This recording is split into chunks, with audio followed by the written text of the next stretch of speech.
அனைவருக்கும் வணக்கம். SBI platinum jubilee Asha உதவித்தொகை திட்டம் 2026 குறித்து இந்த காணொளியில் காண்போம். ஸ்டேட் பேங்க் ஆஃப் இந்தியா அறக்கட்டளையால் எஸ்பிஐ பிளாட்டினம் ஜூப்ளி ஆஷா உதவித்தொகை இந்தியாவின் மிகப்பெரிய உதவித்தொகை முயற்சிகளில் ஒன்றாகும். இது பொருளாதார ரீதியாக பின்தங்கிய பின்னணியைச் சேர்ந்த திறமையான மாணவர்களுக்கு 9ஆம் வகுப்பு முதல் வெளிநாட்டில் படிக்க அனைத்து வழிகளிலும் உதவுகிறது. தரமான கல்வியை பெறுவதற்கு நிதி சவால்கள் ஒருபோதும் இடையூறாக இருக்காது என்பதை இது உறுதி செய்கிறது. இதுவரை 130 கோடிக்கும் மேல் உதவித்தொகையாக வழங்கப்பட்டுள்ளது. 36,428க்கும் மேற்பட்ட மாணவர்கள் பயனடைந்துள்ளனர்.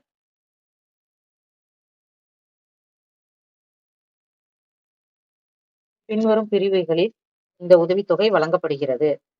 பள்ளி மாணவர்கள் ஸ்கூல் ஸ்டூடெண்ட்ஸ், இளங்கலை மாணவர்கள் அண்டர் கிராஜுவேட், முதுகலை மாணவர்கள் போஸ்ட் கிராஜுவேட், மருத்துவ மாணவர்கள் மெடிக்கல், ஐஐடி மாணவர்கள், ஐஐஎம் மாணவர்கள், வெளிநாட்டில் பயிலும் மாணவர்கள் ஓவர்சீஸ் ஸ்டடீஸ். பள்ளி மாணவர்களுக்கு வழங்கப்படும் உதவித்தொகை குறித்து காண்போம். இந்தியா முழுவதும் 9ஆம் வகுப்பு முதல் 12ஆம் வகுப்பு வரை படிக்கும் பொருளாதார ரீதியாக பின்தங்கிய பின்னணியைச் சேர்ந்த திறமையான பள்ளி மாணவர்களுக்கு ஆதரவளிக்கிறது. தகுதிகள்: முந்தைய கல்வியாண்டில் குறைந்தபட்சம் 7.5 சிஜிபிஏ அல்லது 75% மதிப்பெண்கள் இருக்க வேண்டும். எஸ்சி, எஸ்டி மாணவர்கள் எனில் 65%மும், மாற்றுத்திறனாளி மாணவர்கள் எனில் 60%மும் மதிப்பெண் பெற்றிருக்க வேண்டும். குடும்ப ஆண்டு வருமானம் ரூபாய் 3,00,000க்குள் இருக்க வேண்டும்.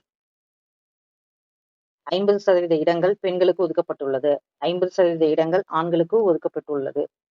எஸ்சி பிரிவினருக்கு 25%மும், எஸ்டி பிரிவினருக்கு 25%மும், மாற்றுத்திறனாளி மாணவர்களுக்கு 5%மும் இடஒதுக்கீடு செய்யப்பட்டுள்ளது.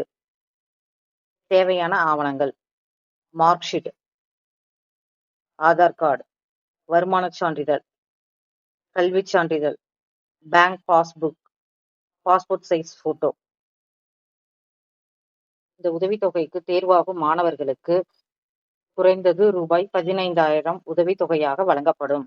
தற்பொழுது 2026-27ஆம் கல்வியாண்டில் 9ஆம் வகுப்பு முதல் 12ஆம் வகுப்பு வரை பயிலும் பள்ளி மாணவர்கள் இந்த உதவித்தொகைக்கு விண்ணப்பித்து பயன்பெறவும். இளங்கலை மாணவர்கள் under graduate, top rank institutions, உயர்மட்ட தரவரிசை நிறுவனங்களில் பயிலும் இளங்கலை மாணவர்கள் இந்த உதவித்தொகைக்கு விண்ணப்பிக்கலாம். தகுதிகள்: முந்தைய கல்வியாண்டில் குறைந்தபட்சம் 7.5 சிஜிபிஏ அல்லது 75% மதிப்பெண்கள் பெற்றிருக்க வேண்டும். எஸ்சி, எஸ்டி பிரிவினர் 65%மும், மாற்றுத்திறனாளிகள் 60%மும் பெற்றிருக்க வேண்டும். குடும்ப ஆண்டு வருமானம் ரூபாய் 6,00,000க்குள் இருக்க வேண்டும். முதல் 300 என்ஐஆர்எஃப் ரேங்கில் உள்ள நிறுவனங்கள் அல்லது நாக் ஏ மற்றும் அதற்கு மேற்பட்ட அங்கீகாரம் பெற்ற நிறுவனங்களில் பயிலும் மாணவர்கள் இந்த உதவித்தொகைக்கு விண்ணப்பிக்கலாம். பெண்களுக்கு 50% இடஒதுக்கீடு, ஆண்களுக்கு 50% இடஒதுக்கீடு, எஸ்சி பிரிவினருக்கு 25% இடஒதுக்கீடு, எஸ்டி பிரிவினருக்கு 25% இடஒதுக்கீடு, மாற்றுத்திறனாளி மாணவர்களுக்கு 5% இடஒதுக்கீடு வழங்கப்பட்டுள்ளது. தேவையான ஆவணங்கள்: 12ஆம் வகுப்பு மற்றும் semester mark sheets, Aadhaar card, வருமானச் சான்றிதழ், கல்விச் சான்றிதழ், fees receipt, bank passbook, passport size photo. இந்த உதவித்தொகைக்கு தேர்வாகும் மாணவர்களுக்கு குறைந்தது ரூபாய் 75,000 உதவித்தொகையாக வழங்கப்படும். தற்பொழுது 2026-27ஆம் கல்வியாண்டில் என்ஐஆர்எஃப் ரேங்கில் முதல் 300 வரை உள்ள நிறுவனங்களில் பயிலும் அல்லது நாக் ஏ மற்றும் அதற்கு மேற்பட்ட அங்கீகாரம் பெற்ற நிறுவனங்களில் பயிலும் மாணவர்கள் இந்த உதவித்தொகைக்கு விண்ணப்பித்து பயன்பெறவும். முதுகலை மாணவர்கள் post graduate, top NIRF ranked institutions, உயர்மட்ட தரவரிசை நிறுவனங்களில் பயிலும் முதுகலை மாணவர்கள் இந்த உதவித்தொகைக்கு விண்ணப்பிக்கலாம். தகுதிகள்: முந்தைய கல்வியாண்டில் குறைந்தபட்சம் 7.5 சிஜிபிஏ அல்லது 75% மதிப்பெண்கள் பெற்றிருக்க வேண்டும். எஸ்சி, எஸ்டி மாணவர்கள் எனில் 65%மும், மாற்றுத்திறனாளி மாணவர்கள் எனில் 60%மும் பெற்றிருக்க வேண்டும். குடும்ப ஆண்டு வருமானம் ரூபாய் 6,00,000க்குள் இருக்க வேண்டும்.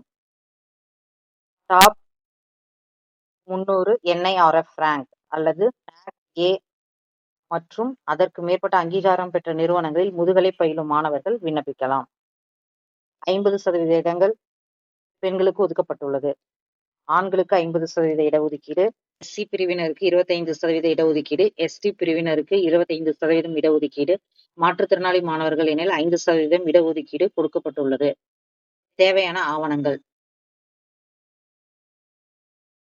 Graduation semester mark sheets, Aadhaar card, வருமானச் சான்றிதழ், கல்விச் சான்றிதழ், fees receipt, bank passbook, passport size photo. இந்த உதவித்தொகைக்கு தேர்வாகும் மாணவர்களுக்கு குறைந்தது ரூபாய் 1,50,000 உதவித்தொகையாக வழங்கப்படும்.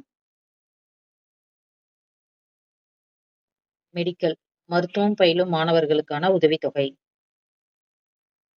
மருத்துவக் கல்வியின் அதிக செலவு மற்றும் சமூக மதிப்பை அங்கீகரிக்கும் வகையில் சிறந்த மருத்துவக் கல்லூரிகளில் எம்பிபிஎஸ் பயிலும் மாணவர்களுக்காக வடிவமைக்கப்பட்டுள்ளது. தகுதிகள்: முந்தைய கல்வியாண்டில் குறைந்தபட்சம் 7.5 CGPA அல்லது 75% மதிப்பெண்கள் பெற்றிருக்க வேண்டும். எஸ்சி, எஸ்டி பிரிவினர் எனில் 65%மும், மாற்றுத்திறனாளி மாணவர்கள் எனில் 60% மதிப்பெண்களும் பெற்றிருக்க வேண்டும். குடும்ப ஆண்டு வருமானம் ரூபாய் 6 லட்சத்திற்குள் இருக்க வேண்டும். தற்பொழுது எய்ம்ஸ் அல்லது சிறந்த 50 NIRF மருத்துவக் கல்லூரியில் எம்பிபிஎஸ் பயிலும் மாணவர்கள் நடப்பு அல்லது முந்தைய கல்வியாண்டு இடஒதுக்கீடுகளிலிருந்து செல்லுபடியாகும் நீட் மதிப்பெண் அட்டையை வைத்திருக்க வேண்டும். பெண்களுக்கு 50% இடஒதுக்கீடு, ஆண்களுக்கு 50% இடஒதுக்கீடு, எஸ்சி பிரிவினருக்கு 25% இடஒதுக்கீடு, எஸ்டி பிரிவினருக்கு 25% இடஒதுக்கீடு, மாற்றுத்திறனாளி மாணவர்களின் 5% இடஒதுக்கீடு வழங்கப்பட்டுள்ளது. தேவையான ஆவணங்கள்: NEET score card, mark sheet, class 12th and semesters, Aadhaar card, வருமானச் சான்றிதழ், கல்விச் சான்றிதழ், bank passbook, passport size photo. இந்த உதவித்தொகைக்கு தேர்வாகும் மாணவர்களுக்கு குறைந்தபட்சம் ரூபாய் 2 லட்சம் உதவித்தொகையாக வழங்கப்படும். எம்பிபிஎஸ் மருத்துவம் பயிலும் மாணவர்கள் மட்டும் இந்த கேட்டகரியில் உதவித்தொகைக்கு விண்ணப்பிக்க வேண்டும். பிடிஎஸ், பிஎஸ்சி நர்சிங், பிஃபார்ம் பயிலும் மாணவர்கள் ஜெனரல் அண்டர் கிராஜுவேட் கேட்டகரியில் விண்ணப்பிக்க வேண்டும். ஐஐடி ஸ்டூடெண்ட்ஸ், இந்திய தொழில்நுட்ப நிறுவனங்களில் பயிலும் மாணவர்கள் இந்த உதவித்தொகைக்கு விண்ணப்பிக்கலாம். தற்பொழுது இந்தியா முழுவதும் உள்ள 23 ஐஐடிகளில் ஏதாவது ஒன்றில் பயில வேண்டும். முந்தைய கல்வியாண்டில் குறைந்தபட்சம் 7.5 CGPA அல்லது 75% மதிப்பெண்கள் பெற்றிருக்க வேண்டும். எஸ்சி, எஸ்டி பிரிவினர் எனில் 65%மும், மாற்றுத்திறனாளி மாணவர்கள் எனில் 60%மும் பெற்றிருக்க வேண்டும். குடும்ப ஆண்டு வருமானம் ரூபாய் 6 லட்சத்திற்குள் இருக்க வேண்டும். நடப்பு அல்லது முந்தைய கல்வியாண்டு இடஒதுக்கீடுகளிலிருந்து செல்லுபடியாகும் JEE அட்வான்ஸ்ட் மதிப்பெண் அட்டையை வைத்திருக்க வேண்டும். 50% பெண்களுக்கு இடஒதுக்கீடு வழங்கப்பட்டுள்ளது. 50% ஆண்களுக்கு இடஒதுக்கீடு, எஸ்சி பிரிவினருக்கு 25% இடஒதுக்கீடு, எஸ்டி பிரிவினருக்கு 25% இடஒதுக்கீடு, மாற்றுத்திறனாளி மாணவர்களுக்கு 5% இடஒதுக்கீடு வழங்கப்பட்டுள்ளது. தேவையான ஆவணங்கள்: JEE advanced score card, IIT enrolment letter, bonafide certificate, கல்விச் சான்றிதழ், semester mark sheets, Aadhaar card, வருமானச் சான்றிதழ், bank passbook, passport size photo. இந்த உதவித்தொகைக்கு தேர்வாகும் மாணவர்களுக்கு குறைந்தபட்சம் ரூபாய் 2 லட்சம் உதவித்தொகையாக வழங்கப்படும். தற்பொழுது ஐஐடி படிக்கும் மாணவர்கள் இந்த உதவித்தொகைக்கு விண்ணப்பித்து பயன்பெறவும். IIM students, Indian institute of மேனேஜ்மெண்டில் MBA படிக்கும் மாணவர்களை ஆதரிக்கிறது. தகுதிகள்: இந்தியா முழுவதும் உள்ள 22 IIMகளில் ஏதாவது ஒன்றில் பயில வேண்டும். குறைந்தபட்சம் முந்தைய கல்வியாண்டில் 7.5 CGPA அல்லது 75% மதிப்பெண்கள் பெற்றிருக்க வேண்டும். எஸ்சி, எஸ்டி மாணவர்கள் எனில் 65%மும், மாற்றுத்திறனாளி மாணவர்கள் 60%மும் பெற்றிருக்க வேண்டும். குடும்ப ஆண்டு வருமானம் ரூபாய் 6 லட்சத்திற்குள் இருக்க வேண்டும்.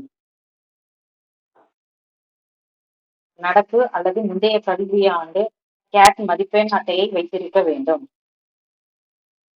50% இடங்கள் பெண்களுக்கு இடஒதுக்கீடு வழங்கப்பட்டுள்ளது. 50% இடங்கள் ஆண்களுக்கு ஒதுக்கீடு செய்யப்பட்டுள்ளது. எஸ்சி பிரிவினருக்கு 25%, எஸ்டி பிரிவினருக்கு 25%, மாற்றுத்திறனாளி மாணவர்களுக்கு 5% இடஒதுக்கீடு வழங்கப்பட்டுள்ளது. தேவையான ஆவணங்கள்: CAT score card, IIM admission அல்லது கல்விச் சான்றிதழ், semester mark sheet, Aadhaar card, வருமான சான்றிதழ், bank passbook, passport size photo. இந்த உதவித்தொகைக்கு தேர்வாகும் மாணவர்களுக்கு குறைந்தபட்சம் ரூபாய் 5 லட்சம் உதவித்தொகையாக வழங்கப்படும். தற்பொழுது IIM MBA பயிலும் மாணவர்கள் இந்த உதவித்தொகைக்கு விண்ணப்பித்து பயன்பெறவும். வெளிநாட்டில் பயிலும் மாணவர்களுக்கான உதவித்தொகை ஓவர்சீஸ் ஸ்டடீஸ். இந்திய குடிமக்கள் வெளிநாடுகளில் உள்ள உலகளவில் QS டாப் 200 பல்கலைக்கழகங்களில் முதுகலை அல்லது உயர் படிப்பை தொடர இந்த உதவித்தொகை உதவுகிறது. தகுதிகள்: இந்திய குடிமக்கள் மட்டுமே விண்ணப்பிக்க முடியும். முந்தைய கல்வியாண்டில் குறைந்தபட்சம் 7.5 CGPA அல்லது 75% மதிப்பெண்கள் பெற்றிருக்க வேண்டும். SC ST பிரிவினர் எனில் 65%, மாற்றுத்திறனாளி மாணவர்கள் எனில் 60% பெற்றிருக்க வேண்டும். குடும்ப ஆண்டு வருமானம் ரூபாய் 6 லட்சத்திற்குள் இருக்க வேண்டும். தற்பொழுது QS டாப் 200 பல்கலைக்கழகத்தில் முதுகலை அல்லது உயர் படிப்பு பயில பெற்ற சலுகை கடிதம் ஆஃபர் லெட்டர் வைத்திருக்க வேண்டும். வேலிட் GRE அல்லது GMAT அல்லது MCAT அல்லது LNAT or LSAT score card வைத்திருக்க வேண்டும். 50% பெண்களுக்கு இடஒதுக்கீடு செய்யப்பட்டுள்ளது. 50% ஆண்களுக்கு இடஒதுக்கீடு செய்யப்பட்டுள்ளது. SC பிரிவினர் எனில் 25% இடஒதுக்கீடு, ST பிரிவினர் எனில் 25% இடஒதுக்கீடு, மாற்றுத்திறனாளி மாணவர்கள் எனில் 5% இடஒதுக்கீடு வழங்கப்பட்டுள்ளது. தேவையான ஆவணங்கள்: வகுப்பு சான்றிதழ், university offer letter, statement of purpose, English proficiency score card, QS the ranking proof, passport and visa, Aadhaar card, வருமான சான்றிதழ், பேங்க் பாஸ்புக். QS டாப் 200 பல்கலைக்கழகங்களில் உயர்கல்வி பயில சலுகை பெற்றவர்கள் இந்த உதவித்தொகைக்கு விண்ணப்பித்து பயன்பெறவும். இந்த உதவித்தொகைக்கு தேர்வாகும் மாணவர்களுக்கு குறைந்தது ரூபாய் 15 லட்சம் உதவித்தொகையாக வழங்கப்படும். SBI பிளாட்டினம் ஜூப்ளி ஆஷா உதவித்தொகை திட்டத்திற்கு விண்ணப்பிப்பவர்கள் ஸ்டேட் பேங்க் ஆஃப் இந்தியா பேங்கில் அக்கவுண்ட் வைத்திருக்க வேண்டும். உதவித்தொகை விண்ணப்பிப்பதற்கான கடைசி தேதி செப்டம்பர் 4, 2026 ஆகும். மாணவர்கள் தங்கள் பயிலும் படிப்பிற்கு தகுந்தவாறு உதவித்தொகையை விண்ணப்பித்து பயன்பெறவும். இதுவரை விண்ணப்பிக்காத மாணவர்கள் உடனே விண்ணப்பித்து பயன்பெறவும். தங்களுக்கு தெரிந்த மாணவர்கள் இருப்பின் அவர்களுக்கும் தெரியப்படுத்தவும். மாணவர்கள் சிரமம் பார்க்காமல் எந்த ஒரு உதவித்தொகைக்கும் விண்ணப்பிக்க வேண்டும். ஏதேனும் சந்தேகம் இருப்பின் கமெண்டில் தெரியப்படுத்தவும். Kindly support my channel. நன்றி.